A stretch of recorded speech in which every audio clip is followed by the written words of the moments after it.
এই দেখো আমাদের বন্যা আসছে, ঠিক আছে। এই পুকুরটা বহুদিন মারা হয়নি, প্রায় 15-16 বছর। মাছও প্রচুর, আমরা তার জন্য আগে পাড় ঘিরে দিয়েছি জাল দিয়ে। আর দেখুন ওরা দুজন তো সকাল থেকেই এই পুকুরের পাড়ে রয়েছে, খুব চিন্তার মধ্যে আছে।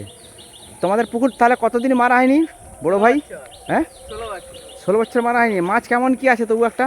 মাছ এক একটা 10 কিলো করে হবে। তাহলে তো বহু পুরনো মাছ আছে। হ্যাঁ। হুম। আচ্ছা, আর তোমরা তো দুশ্চিন্তায় আছেন তোমরা তাহলে? হ্যাঁ। আচ্ছা দাদা, আপনারও কি এই শেয়ার আছে নাকি পুকুরে?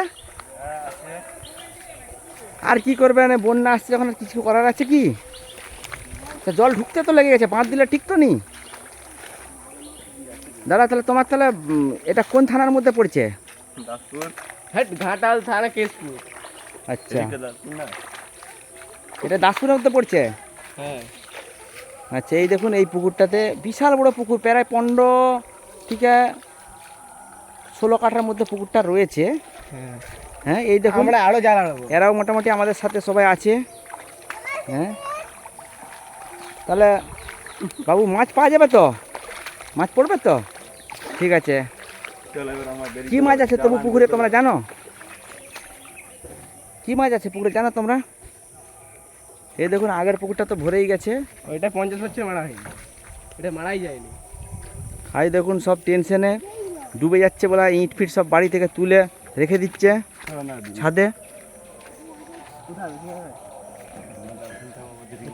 ওই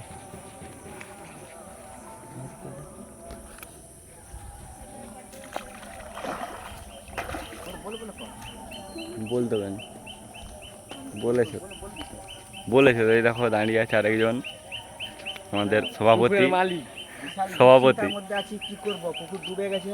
আর 15-16 বছর পুকুরটা মারতে পারি, মারবো ভাবছিলাম আষাঢ় মাস শেষ করে, কিন্তু কিছু করার নেই, পুকুরটা ডুবে গেল আমাদের।